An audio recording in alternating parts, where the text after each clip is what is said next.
Never put end grain through your planer. To which I say, they're wrong. Look, end grain can launch wooden shrapnel at your face, but there's a way to do it safely that gives results in minutes instead of hours with one of those router sleds. So by the end of this video, you'll know exactly how to safely plane end grain cutting boards using techniques that work with any planer, even your budget lunchbox model. Let's jump right in. First, I'm making my initial panel as wide as I want the cutting board to be deep, but just keep in mind that your panel can't be any wider than your planer's maximum width, which is ultimately going to limit how deep your cutting board can be. Now that the glue is dry, I'm going to run this panel through my planer to smooth out both faces. This step is going to eliminate any gaps in the final cutting board caused by an uneven panel. Now I can cross-cut this panel into strips of a very specific thickness, and I'll explain why this measurement is critical later on. Now I can rotate these strips 90 degrees and arrange them in a pattern that's totally random and not at all planned. I'm going to be using clamping cauls across the faces of the cutting board as I clamp these strips together to make sure they're as closely as aligned as possible. And this is going to be critical to being able to safely chuck this through the planer, because any unevenness in the glue up here is going to cause the feed rollers in the planer to lose their grip, and then the cutter head is just going to chuck it back at you faster than you can say, should have bought a plastic cutting board. Which brings me to takeaway numero 1. Make sure your end grain cutting board glue up is as flat as possible by using clamping cauls. After another glue up, I've got an end grain panel that looks pretty rough.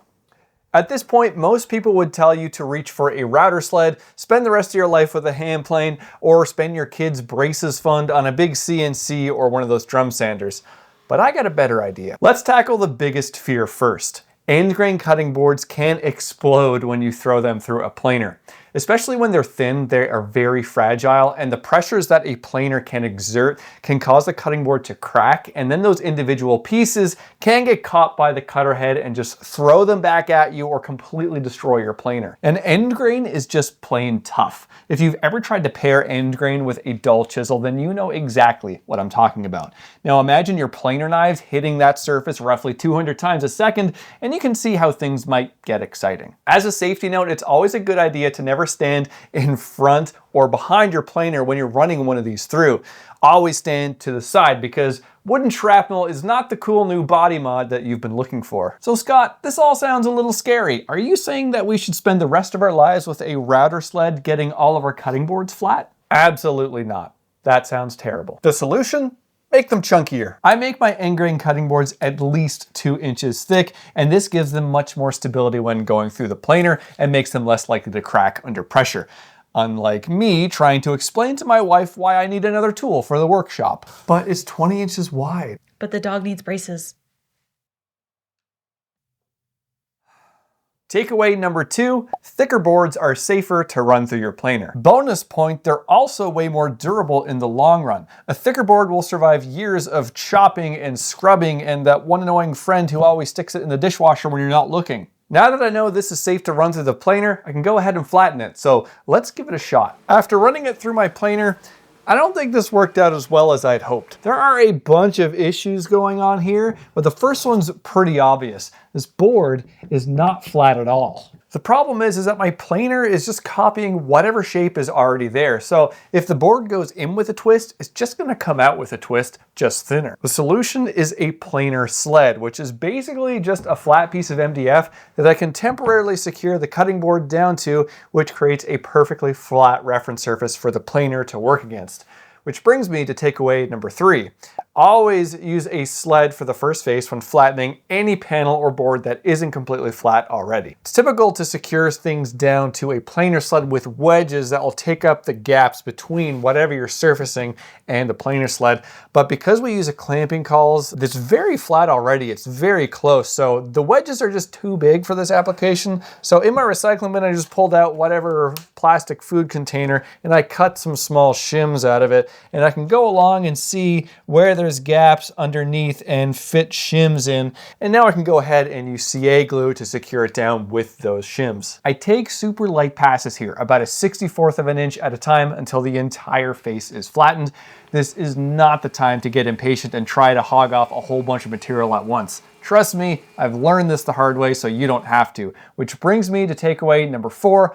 always take light passes with end grain.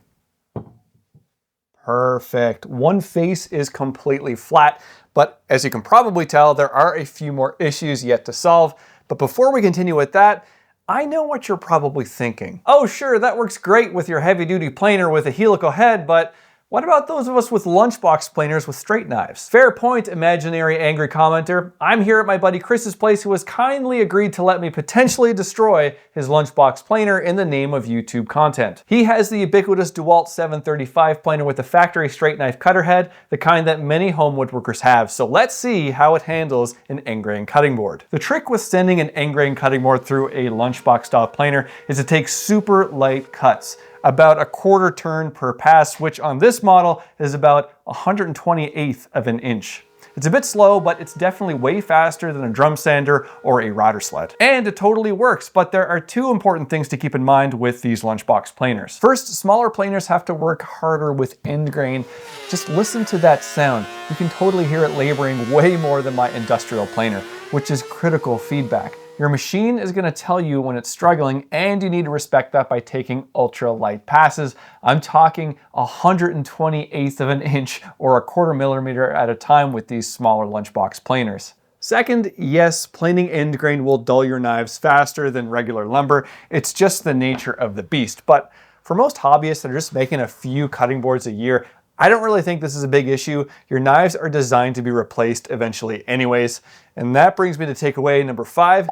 Respect your machine's limits and listen carefully and back off immediately if it sounds like it's going to tap out. You know, speaking of what may or may not be a good idea in woodworking, I recently compiled all my joinery testing into a reference guide that does for joints what we're doing with end grain cutting boards and planers today.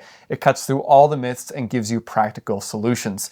After making 5 joinery videos, I kept getting the same question. Scott, which joint should I use for this specific situation? So I created this free reference guide that shows exactly what joints work best where, no matter what you're making. So if you want a copy, just check out the link in the description. But let's get back to our end grain cutting boards, which we've tackled some obstacles to sending them through the planer, but we haven't reached the most critical step yet. Let's recap what we learned. Make sure your end grain cutting board glue up is as flat as possible to begin with. Make sure your boards are at least 2 inches thick to prevent cracking and splitting. Use a planer sled for the first face to ensure it's truly flat. Take light passes of only a 64th of an inch or a 128th of an inch at a time to avoid tear out, and respect your machine's limits and listen for signs of struggle. But there's one more issue we need to solve before we're done. Blowout. As the board exits the planer, the knives can catch the unsupported trailing edge and tear out chunks of your precious cutting board that you've already spent a fortnight making. The most common solution you'll hear is to break the trailing edge with a chamfer or a roundover before sending it through the planer. Now that worked out pretty well. That chamfer prevented the planer knives from catching on that trailing edge, causing it to blow out. But this entire time, I've been ignoring a whole different problem that was there all along: snipe. It's hard to see on camera, but at the front and back of this board, there is a bit of a dip, which is called snipe. And that's just where the planer just cuts slightly deeper at the front and back of whatever you're sticking through the planer. When it comes to whatever regular wood that I throw through there, I will make it 6 inches longer than I need so I can cut the snipe off afterwards, which is no big deal. But I'm not about to glue together a 6-inch longer end grain cutting board than I needed just so I can cut that off later. But there is a brilliantly simple solution for the snipe problem and the blowout problem where I did the chamfer, and that is going to be these sacrificial pieces of wood. I found some of this scrap 2x4 in my bin. I made sure I planed it to the right thickness as my cutting board, and then I glued both pieces onto either end of my cutting board. The leading edge piece takes care of the snipe on the front end of the board, and then the trailing edge piece first takes care of the snipe on the trailing edge, but it also prevents the chip out that we encountered before and solved with the chamfer. Both of these sacrificial pieces get cut off after planing, taking all those problems with them. Which brings me to takeaway number 6. Sacrificial boards solve both chip out and snipe problems in one go. Now, ideally you would glue on these sacrificial boards at the same time that you're doing the entire end grain panel glue up. It would just make sense to save time. But for demonstration purposes, I added them now so you could see the process clearly. Now let's go ahead, toss this through the planer and see if it worked. This turned out awesome. The snipe on the leading edge occurs right about here where I can cut it all off. And the snipe on the trailing edge, I cut it close. It happens pretty much just on that transition between the cutting board and the sacrificial piece, but that will get cut off as well. And all that chip out happened here, not on the actual cutting board. So now that this face is completely flat, I can go ahead, pop it off this sled. I'll pop it off the sled in a second, just wait. And then flip it over and run it through the planer to finally get our other face flat. Jeez. There we go. Now that both faces are flat and parallel, I can cut off those sacrificial ends, but first I need to establish a straight edge so I can trim it down to final size at the table saw. And there you have it, a perfectly flattened end grain cutting board. Now let me show you how I'm gonna finish this off. I'm gonna start with some 80 grit on my random orbit sander. Now end grain is gonna be super hard and rough, so don't skip any grits or you'll be sanding till the heat death of the universe. I want to round the corners of my cutting board using a radius jig with my router that has a bearing guided bit in it, because I think it's going to look cool. Next, I'm going to round over all the edges with an 1/8 inch roundover bit. This step is crucial unless you want your cutting board to slice your fingers whilst you're slicing cheese. For finger grips, I'm using a bullnose bit on my router with a fence. These aren't just decorative, they make this pretty heavy cutting board much easier to pick up. And finally, I finished sand through the grits up to 240, and that's it, no finish. Surprised? Most tutorials tell you to soak cutting boards in mineral oil or some other fancy beeswax blend, but according to Dr. Sari Robinson, a wood scientist at Oregon State University, the best food-safe finish for cutting boards might be none at all.